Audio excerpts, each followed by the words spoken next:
I'm Ivy Myers. I'm 33 years old, and for the last 12 years, I've worked as a hospice nurse. I've held the hands of people taking their last breath. I've comforted families who didn't know how to say goodbye. I thought I understood heartbreak better than most. Turns out, I hadn't seen anything yet, because the worst pain I ever felt didn't come from losing a patient. It came from watching my own family decide that my life wasn't worth saving. At exactly 3:07 in the morning, I stood barefoot in a freezing parking lot staring at flames swallowing everything I owned.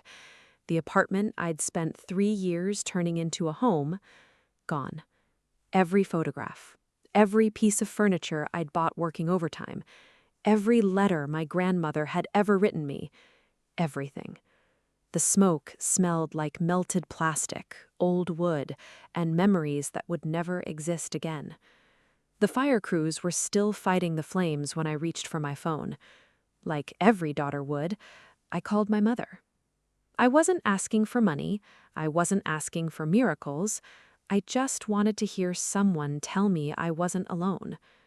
She answered on the fourth ring.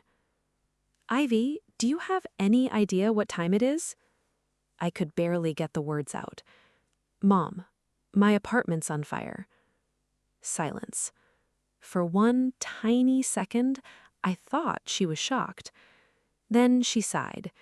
Not the kind of sigh a mother gives when she's scared, the kind she gives when she's annoyed. "Well, that's awful." Another pause. "But honestly, sweetheart, I don't know what you expect us to do." I looked at the building burning in front of me. I have nowhere to go. She didn't even hesitate. "You're 33 years old. You'll figure it out."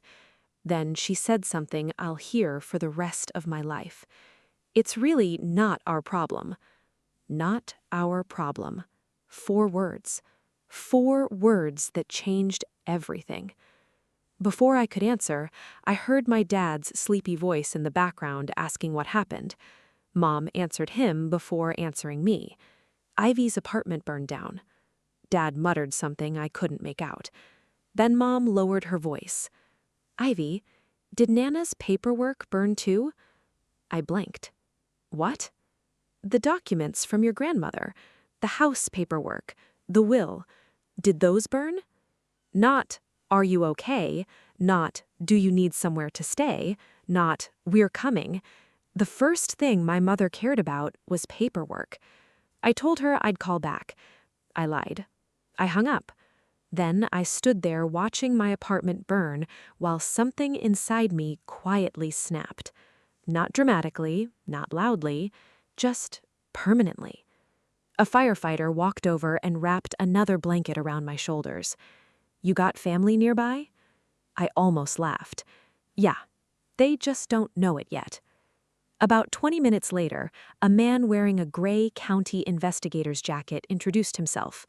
"Frank Delgado, Fire Investigation Unit." Unlike everyone else that night, he wasn't trying to comfort me. He was watching. Every movement, every detail. He asked where I had been. I told him I'd worked a double shift at Mercy Medical Center. He wrote it down. He asked who called me. "My landlord." He wrote that down too. Then he walked toward what used to be my apartment. The second floor had almost completely collapsed. Still, he kept staring at one corner of the building. Not the kitchen, not the bedroom. One corner. He crouched down, took photograph after photograph. Finally, he looked back at me. "Miss Myers, what did you keep over there?" I frowned. "My filing cabinet. My important papers. My grandmother's paperwork." He nodded. Didn't say another word. Just kept taking pictures. That should have been my first clue, but I was too busy trying to process the fact that my entire life had disappeared in less than an hour. By sunrise, I was sitting inside the cheapest motel off Route 9, the kind where the coffee tastes burnt and the carpets haven't been replaced since the Reagan administration. I hadn't slept. Couldn't. Every time I closed my eyes, I saw flames. Around 8 that morning, my phone rang again. My older sister. Dahlia. She sounded like she'd been crying. "Oh my God, Ivy, I just heard. Are you okay?" Finally, someone asked. I almost cried. "I'll survive." Then, just like Mom, her voice changed. "Hey, random question. Did Nana's metal lockbox survive?" I froze. "What?" "You know, the fireproof one. The papers. Did it make it?" I sat up straight. Nobody, and I mean nobody, was supposed to know about the fireproof lockbox. I'd never mentioned it. Not once. "How did you know I had one?" She laughed. Too fast. "Oh, Mom probably told me." She changed the subject immediately. Then she hit me with the sentence my family had used my entire life. "You'll be okay. You always land on your feet." Sounds like a compliment, doesn't it? It isn't. It's permission. Permission to never help. Because if Ivy always lands on her feet, nobody has to catch her. I thanked her for calling, hung up, then opened the Notes app on my phone. Something I do every day at work. Hospice nurses document everything. Time, symptoms, changes, facts. I created a new file. 307, apartment fire. 319, mother asked about paperwork before asking about me. 8:14 a.m., sister knew about fireproof lockbox. I didn't know it then, but those 3 notes would end up saving my life. You need to understand something about my grandmother, Ruth. Ruth Myers wasn't just my grandmother. She raised me. Mom and Dad were physically around, emotionally, not so much. Dad worked. Mom favored Dahlia. Always had. Dahlia was prettier, more outgoing, more exciting. I was reliable, responsible, predictable. The daughter you call when someone needs help, never the daughter you celebrate. When Nana got sick, guess who moved in? Me. For 11 months, I bathed her, cooked for her, managed every medication, held her hand through chemo, stayed awake through nights when she forgot who she was. My parents visited twice. Dahlia came 3 times, mostly for Facebook pictures. 6 weeks before Nana died, she asked me to drive her to an attorney's office. She never told me why, only squeezed my hand and whispered, "I know who stayed." After the funeral, everything exploded. Attorney Nora Beckett gathered the family, read the will. Nana left her entire house to me, worth nearly $300,000. You would have thought someone announced the end of the world. Dahlia jumped out of her chair. She manipulated her. Mom demanded another meeting. Dad stared at the floor. Nobody asked why Nana made that decision. Nobody asked who actually cared for her. They only cared who got the house. Fortunately, I wasn't born yesterday. Weeks before Nana passed, I'd already scanned every document, made certified copies, stored the original in a bank vault. I'm a nurse. Documentation isn't paranoia, it's survival. Back at the motel, I finally got a call from my insurance adjuster. Her name was Paula. She spent 2 hours reviewing everything I uploaded: receipts, photos, serial numbers, inventory lists. When we finished, she laughed softly. "Ivy, I've never seen someone this organized. I wish all my clients were like you." Then her voice shifted. "One thing, the fire report. It's listed as—" She paused. "Undetermined." I frowned. What does that mean? It means the investigator isn't calling this an accident. The room suddenly felt colder. Accidents get closed quickly. Undetermined means somebody has questions. After hanging up, I added another note. Insurance report, cause pending. Not accidental. The next morning, Frank Delgado called. "Can you come downtown?" His office wasn't what I expected. No dramatic crime boards, no TV detective nonsense. Just maps, photos, and one giant diagram of my apartment. He pointed to a bright red circle. Point of origin. Right here. My filing cabinet. He explained something called NFPA 921. the national standard for fire investigations. Then he looked directly at me. Miss Myers, this wasn't electrical. It wasn't a heater. It wasn't cooking. He paused. Someone poured an accelerant. Every hair on my arms stood up. Ivy, this fire was intentionally set. I didn't cry. I didn't scream. Working hospice teaches you something. When terrible news arrives, you ask practical questions first. So, who would have done that? Frank didn't answer. Instead, he asked one question. Who had a key to your apartment? I answered automatically. My landlord. Me. Then I remembered. Dahlia. 1 week earlier, she'd called asking to borrow my spare key. Said she'd water my plants while I worked doubles. Funny thing, I barely owned any plants. Just one stubborn little pothos. It never made sense. But I'd been exhausted, so I gave her the stare. Then something even stranger came back to me. 3 days before the fire, I'd called a locksmith. For no real reason I could explain, I'd wanted every lock changed. The appointment was scheduled for the day after the fire. Frank looked at me for several seconds. You trusted your instincts. You just ran out of time. Exactly. That night, I couldn't sleep again. Around 2 a.m, something hit me. Security cameras. Our apartment hallway had one old camera pointing directly at every unit. If Dahlia entered, that camera saw her. At 8 sharp, I called the property manager. He groaned. Our system overwrites after 14 days. The fire had happened 6 days earlier, meaning we still had time. Barely. I drove straight there. We downloaded every second of footage, preserved it exactly as Frank instructed. I never watched it there. I couldn't. I wasn't ready. Later that afternoon, my sister texted me. Crazy they say the fire started by your filing cabinet. I stared at my phone. How did she know that? Frank had specifically told me investigators hadn't released the point of origin, not to anyone, not the media, not neighbors, certainly not my family. There was only one way Dahlia knew exactly where the fire started. She'd been there. I didn't accuse her. I simply screenshotted the text, sent it to Frank. One sentence. She knows where it started. His reply came 10 minutes later. Interesting. Keep documenting. I smiled for the first time since the fire. Not because I was happy, because I finally realized something.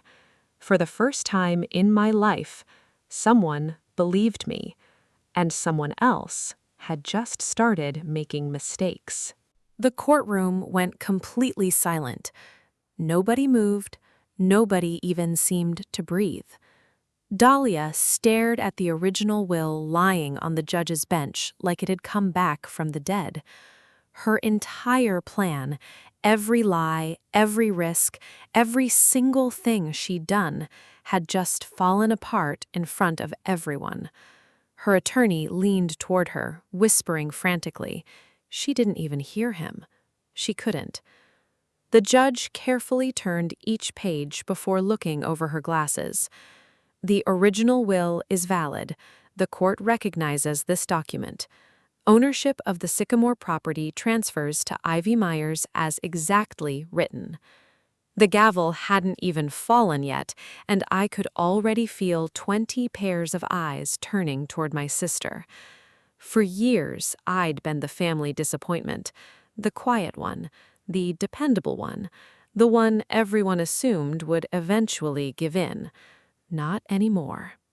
Then the judge noticed Frank Delgado sitting quietly near the back. She looked at him. Mr. Delgado, I understand there's an active investigation connected to this matter. Frank stood, professional, calm, never dramatic. Yes, Your Honor. The criminal matter will be handled separately. But because today's hearing referenced the apartment fire, I believe the court should know one fact. The room became even quieter. Frank opened his folder. Our investigation determined the fire was intentionally set. It originated directly beside Miss Meyer's filing cabinet. The laboratory confirmed gasoline. There is surveillance footage showing an individual entering the apartment the night before the fire. A personal item recovered from the point of origin has also been identified. He paused. I cannot discuss the full investigation, but I can confirm this was not an accident. A loud gasp echoed across the courtroom. My mother slowly turned toward Dahlia. For the first time, she looked scared. Really scared. Then everything exploded. Dahlia shot to her feet so fast her chair slammed backward onto the floor. "This isn't fair!" She pointed directly at me. "You always get everything. You always have to be the hero." Tears streamed down her face. "My kids are losing our house. Nana knew that. She should have helped me." Nobody answered. She kept yelling. "I deserved that house. I needed it more than you." Then she made the biggest mistake of her life. Without thinking, she screamed, "It was supposed to be the house, not you." The entire courtroom froze. Even her attorney looked horrified. She realized what she'd said a second too late. It wasn't supposed. She couldn't finish. Her attorney grabbed her arm. "Stop talking, right now." But the damage was already done. The judge slammed her gavel. "Order! Order!" The bailiff moved toward Dahlia. She began crying uncontrollably. My mother grabbed her hand. "We'll fix this. We always fix things." Frank quietly closed his folder. Detective Ruiz, sitting beside him, simply wrote another note. Nobody needed another word. The evidence already existed. The surveillance footage, the gasoline, the melted lighthouse keychain, Kurt's cell phone records. Now, the courtroom had witnessed exactly who Dahlia really was. I didn't smile. I didn't celebrate. I simply stood there, because revenge had never been my goal. Truth was. The hearing ended less than 20 minutes later. The judge officially admitted Nana's will into probate. The Sycamore house became mine. As everyone slowly filed out, relatives who hadn't spoken to me in years suddenly couldn't look me in the eye. Some quietly apologized. Others simply walked away. My father stopped beside me. He looked like a man who'd aged 10 years in one morning. "I'm sorry." Just 2 words, 33 years late. I looked at him. "I know, but sorry doesn't rebuild trust." He nodded. He understood. Frank walked over before leaving. He shook my hand. "You kept records. You stayed calm. You made our job easy." Then he smiled. "Most people fight with emotions. You fought with facts." 3 days later, Dahlia was officially arrested. She was charged with aggravated arson, insurance fraud, attempted destruction of legal documents. Kurt, her husband, didn't last 2 hours during questioning. He confessed everything. The borrowed gas can, the spare apartment key, the plan. They believed if the newest will disappeared, the old will would automatically become valid, split 50-50. The prosecutor later told me something that still amazes me. The original will sitting safely inside Nora Beckett's vault had made the entire fire completely pointless. They destroyed my life for nothing. Several months later, I finally moved into Nana's house. The first night, I sat alone on the front porch watching the sunset. The house felt different, peaceful, safe. Then I remembered something Nana once told me. "You have the kindest heart in this family. Don't ever let them turn it hard." So instead of selling the house, I turned it into something she'd be proud of. A small, private hospice home. a place where people without family could spend their final days surrounded by kindness. Every room carried warmth, every patient was treated with dignity, and right inside the front entrance hung one framed photograph: Nana, smiling, watching over every family who walked through those doors.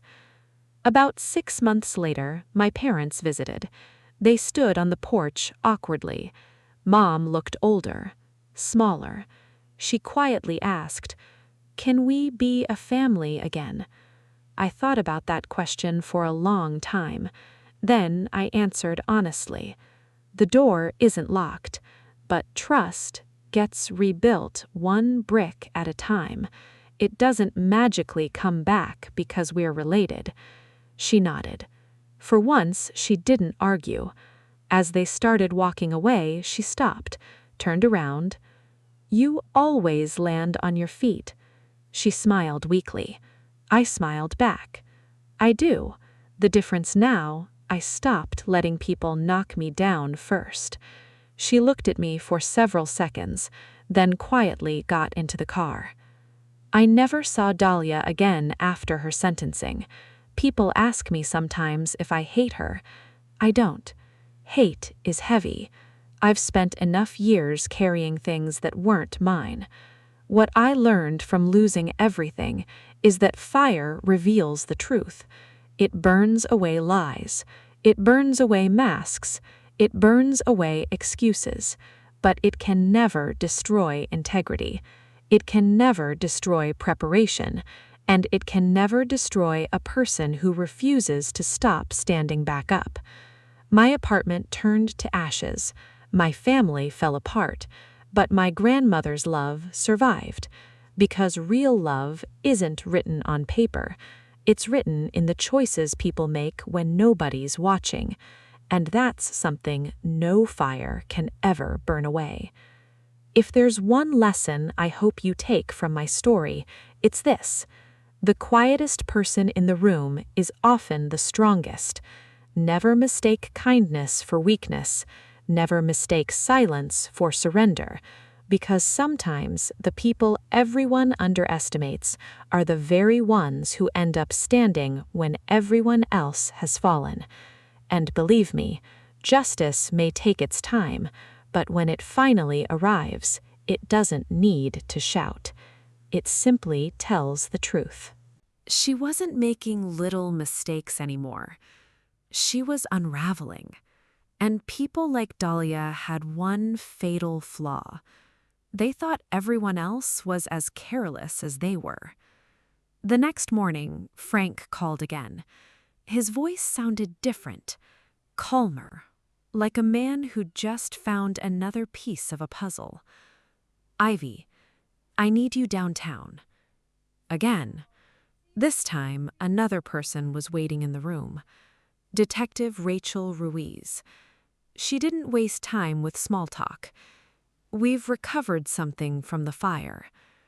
Frank carefully placed an evidence bag on the table. Inside was a melted metal keychain. The edges were blackened from the heat. Most people would have seen a burnt piece of metal. I didn't. I saw Christmas morning. 2 summers earlier, Dahlia and I had taken Nana to the coast. At a tiny souvenir shop near the lighthouse, I'd bought 2 matching brass lighthouse keychains, one for me, one for my sister. That way, I joked, even if we go different directions, we'll always have matching keys. She laughed, hugged me, said she'd never lose it. Now, it sat inside an evidence bag, recovered from the exact corner where someone poured gasoline. My stomach dropped. Frank watched my face. "You recognize it?" I nodded slowly. "I bought it. It belongs to my sister." Nobody spoke. Detective Ruiz quietly wrote something in her notebook. Frank finally broke the silence. The lab confirmed gasoline. The hallway camera also gave us something. He slid a photograph across the table. Grainy, dark, but clear enough. A woman wearing a tan coat walked toward my apartment carrying something in her hand. That coat, Dahlia wore it everywhere. Frank leaned back. We're not done, but we're getting close.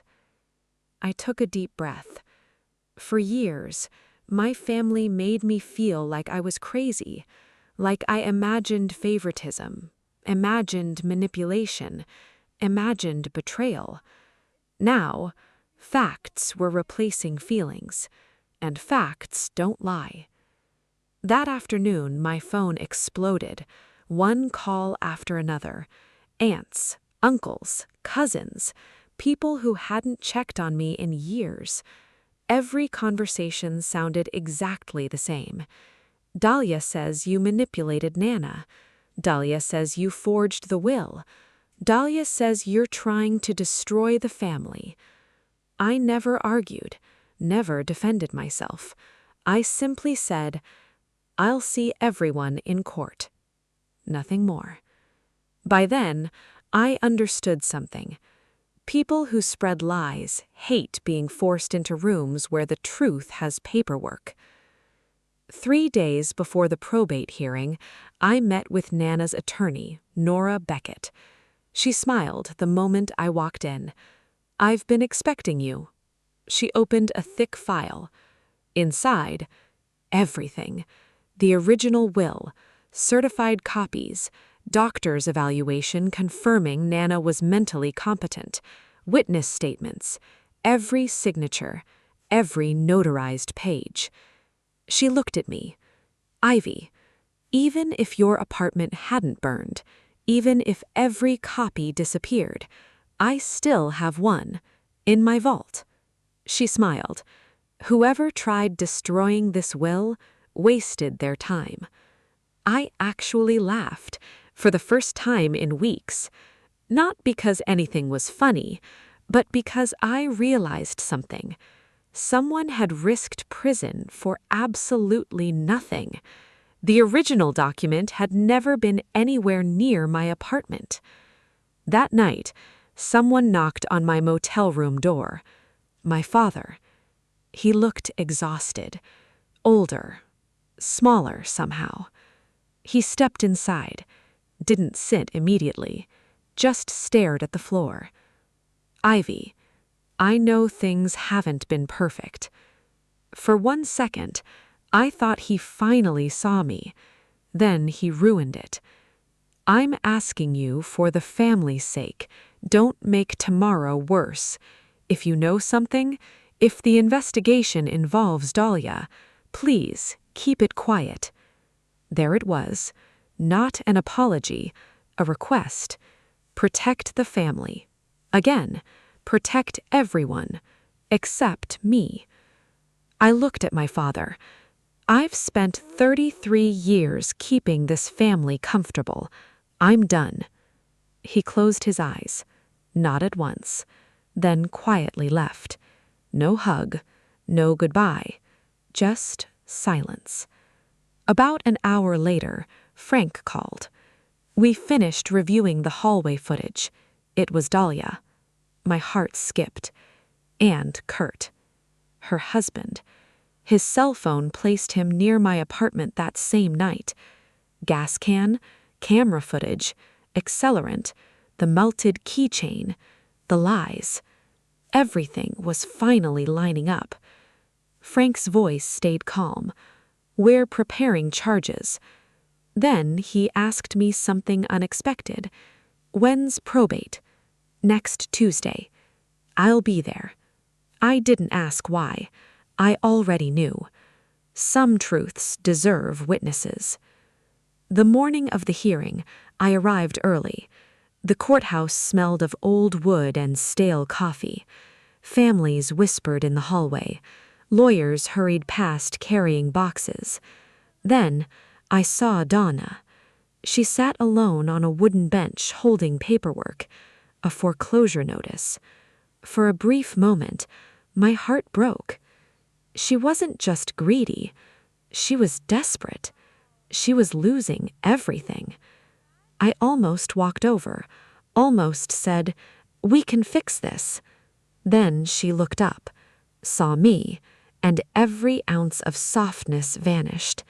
"You just couldn't let it go," she hissed. "You always have to win." I realized then she wasn't sorry. She was angry she'd failed. Without saying another word, I walked into the courtroom, took my seat, folded my hands, and waited. The courtroom slowly filled.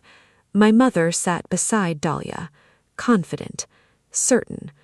My father sat alone several rows behind them. Frank Delgado quietly entered through the side door, still wearing that gray investigator jacket. The judge entered. Everything became silent. Dahlia's attorney stood first, confident, polished. He smiled toward the judge. "Unfortunately, the most recent will was destroyed in the apartment fire, so we request the estate be divided equally under the previous will." I watched my sister smile. She thought she'd won. She thought the fire erased everything.